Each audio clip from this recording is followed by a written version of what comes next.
Thank you, Maddie. Rick, is this on? Yes. Okay, thank you.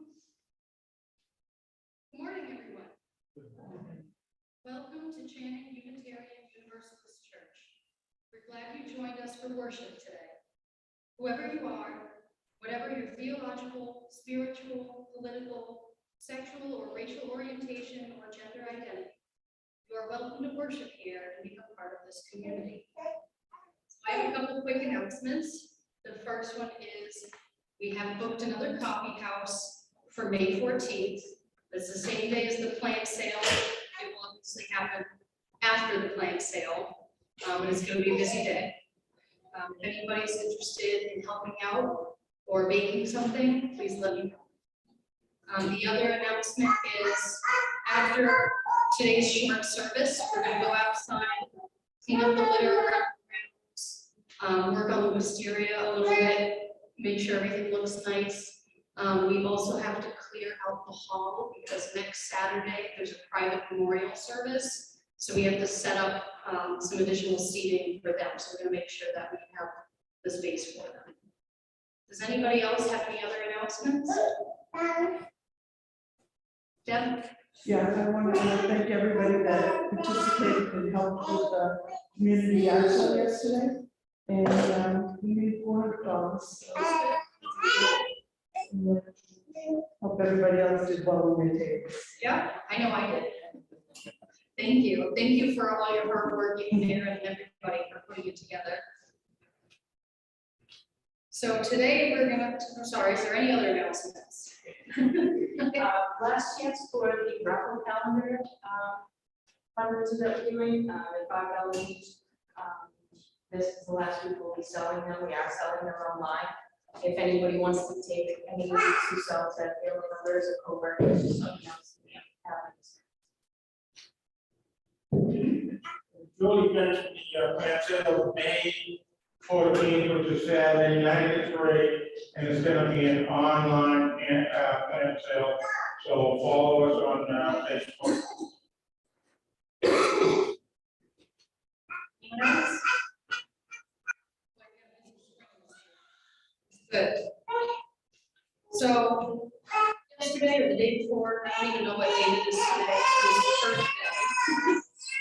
And Arbor Day was the day previous, I think. I had ordered some trees to give out to the kids for today, but they haven't arrived. So when they do arrive, the kids will be getting some trees.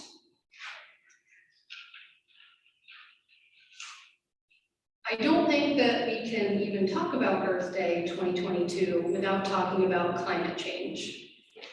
At this point, the scientific community agrees that we missed the deadline. it's now too late to reverse the effects of climate change in our lifetime. That doesn't mean we should give up, however. According to NASA, our response to the change in Earth's climate requires two things: mitigating the flow of greenhouse gases and adapting to the effects of climate change that are already here. If we can do these things, there's hope for future generations. But how do we set this in motion when we won't even be alive to see the results? The key is to see the true potential that lies within each individual human. The potential we are always trained to see in a society that historically has been reactive instead of proactive. And we'll talk more about that. Rick and I have to hand off Maddie today, so I apologize.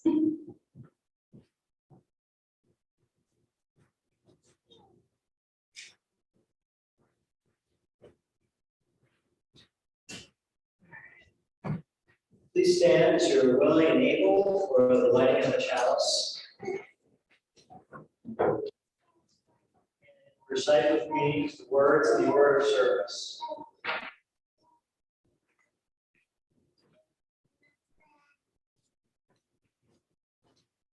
Kindling this flame of our liberal heritage in our chalice of community, let us open to the presence of the Savior. And the affirmation. Love is the doctrine of the church. The quest for truth is sacrament, and service is its prayer. To dwell together in peace, to seek knowledge and freedom, to serve humanity in fellowship, to the end that all souls shall grow into harmony with the divine, thus to be covenant with each other and with God. Thank you. Please be seated. So, Ari, I believe, has a presentation to make.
So did everybody get an egg? Go ahead and open that.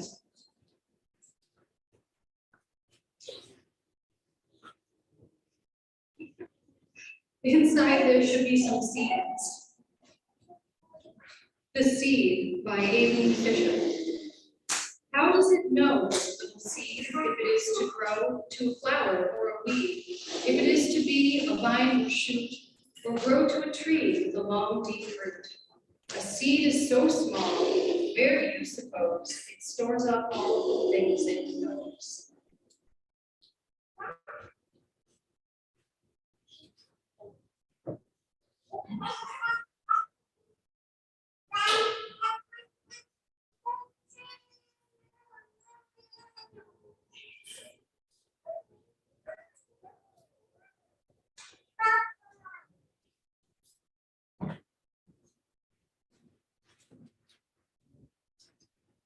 If it is language that makes us human, one half of language is to listen. Silence can exist without speech, but speech cannot live without silence. Listen to the speech of others. Listen even more to their silence. We now have the opportunity to share our joys and concerns with one another.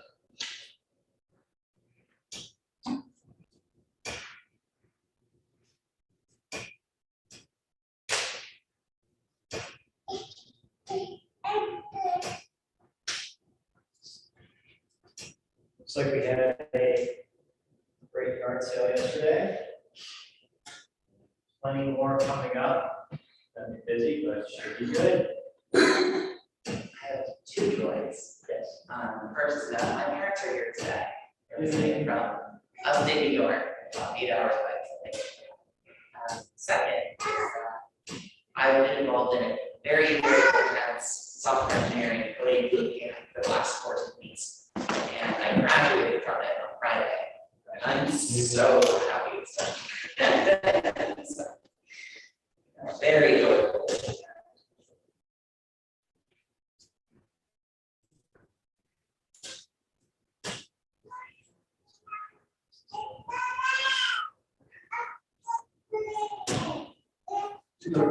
Oh.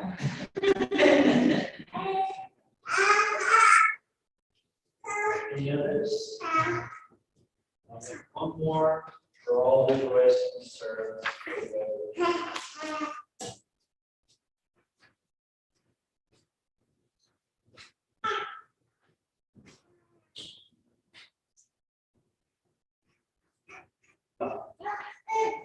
Spirit.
We now take an offering that allows us to exercise that all-important generosity of spirit, offering that will support the self-supporting church and its many ministries.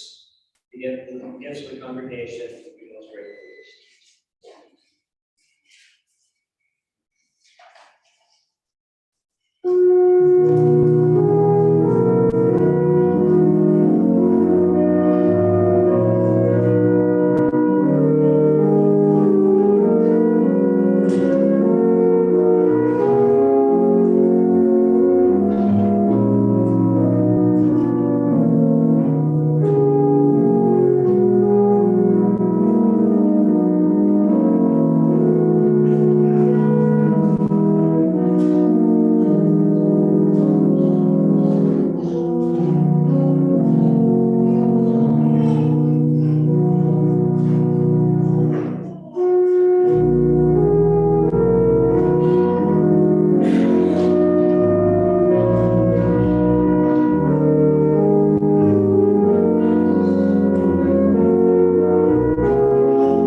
And say with me, there are 4 fruits spiritually.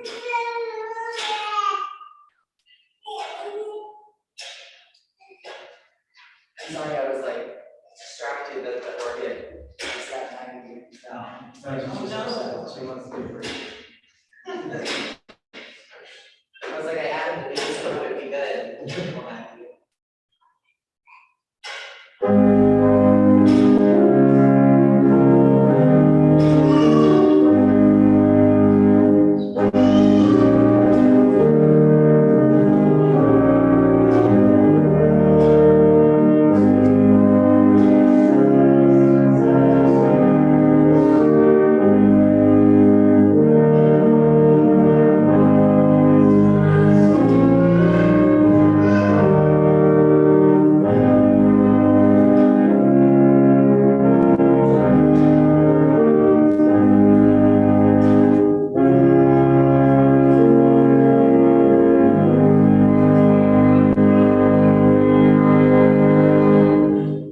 Who's specific?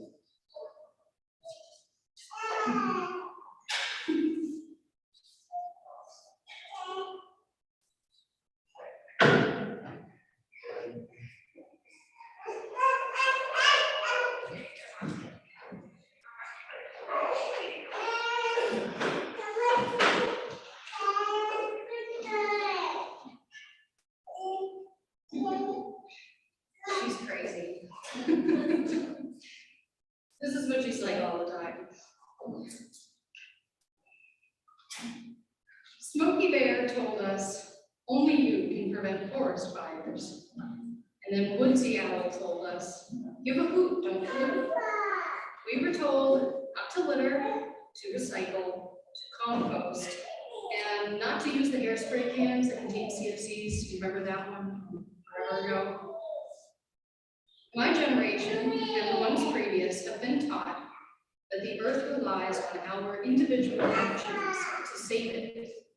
And so we sort our waste into trash and compost and recycling and donate. And we put in all of these extraordinary individual efforts to do our part. And yet, 2021 was the second worst year of California wildfires in history. We now buy commercially bottled water because of the elevated PFAS levels in the municipal water supply here in Rockland and surrounding towns. And we rely on a Facebook group of volunteers to go around town and pick up empty bottles, nips, and other trash. Large corporations continue to pollute our air and water, produce single-use disposable items at alarming rates, and endure zero consequences for their contribution to the climate crisis. Instead, we are still told it's up to us to save the planet, each one of us, individually, alone. That seems bleak, but there is great potential within each of us. A single seed can grow into an apple tree. A single standard apple tree can produce up to 500 pounds of fruit in a year. If it's well cared for, that tree could live up to 80 years. That's tens of thousands of pounds of apples in its lifetime. Just one tree from one seed. Each human child born is a seed, a tiny capsule of pure potential. If cared for and encouraged, one kid can grow up to have an enormous impact on this world. But is it enough? After all, a single apple tree cannot sustain a village. But the growth potential of a single apple seed doesn't lie within what a mature tree can produce while it's alive. The real potential lies within its fruit. More seeds, a future of more trees, producing exponentially more fruit and even more seeds, and another generation of trees, and eventually an entire forest. One apple tree cannot feed everyone in the village, and even one forest could only sustain a single generation. You have to keep planting more seeds, grow new trees, care for the land so the conditions will remain favorable.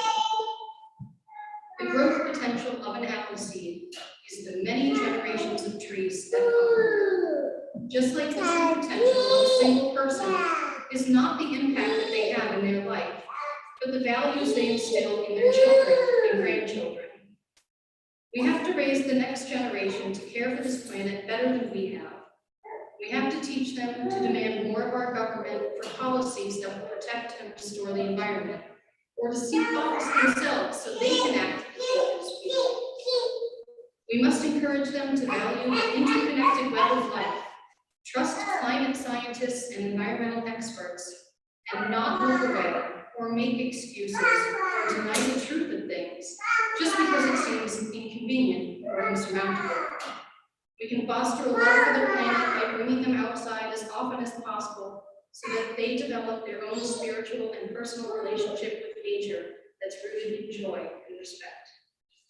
But we must also make sure that they understand it doesn't end with them either, that their children and their grandchildren will have to pick up the cause.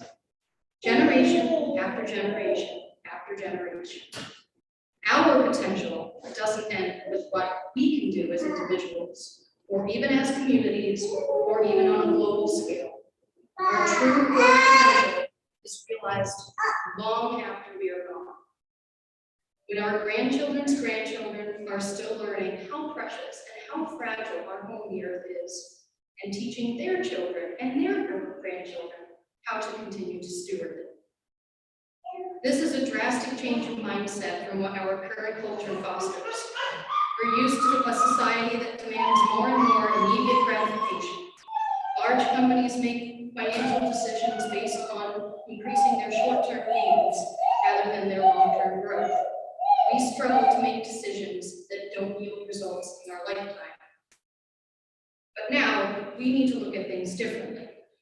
We have to recognize that we can't stop climate change, but we can make the long-term effects more bearable for our successors.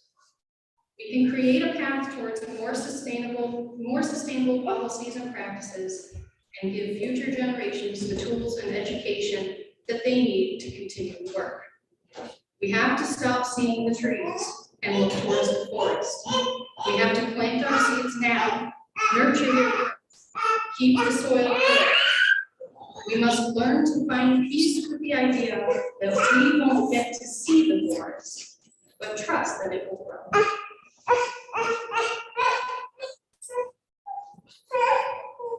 So now will you please stand as you are willing and able. We're going to sing together hymn number 175.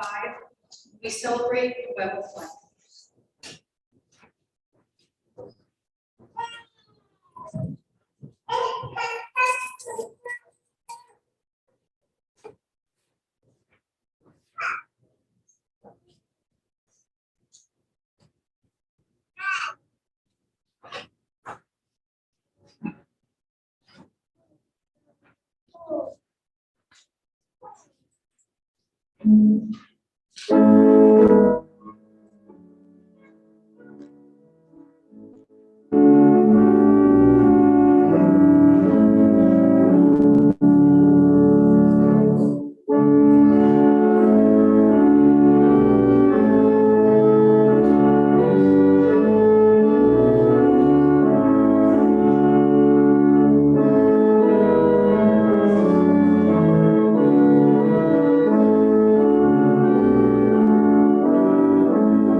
we close and move on to our cleanup activities, coffee hour, and getting everything ready for next week's memorial service, I wanted to close with some words that came to mind.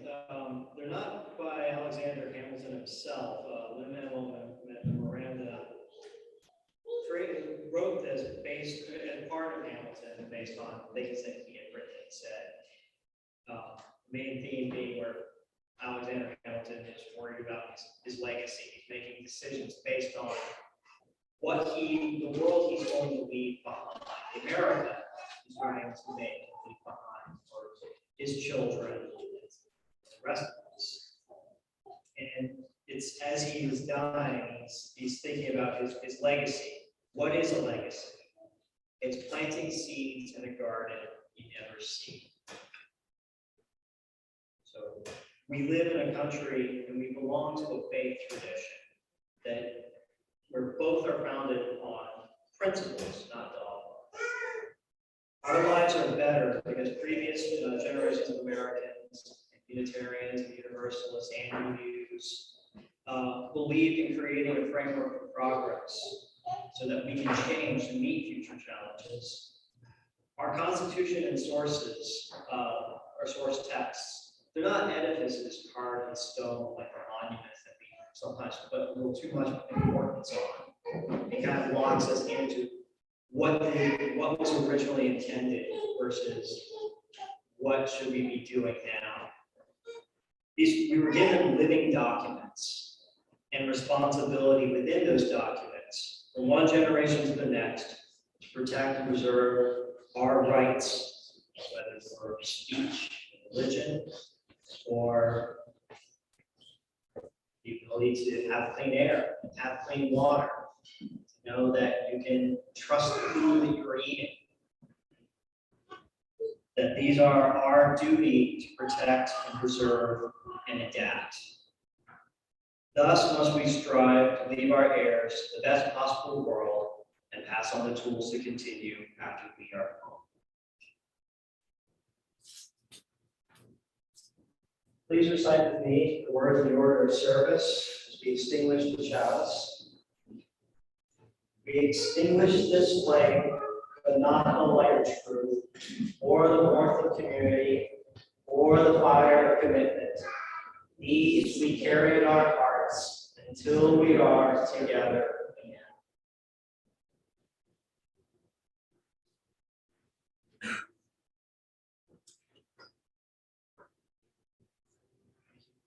Please be seated, or if you need to help get things ready for cleanup or coffee hour,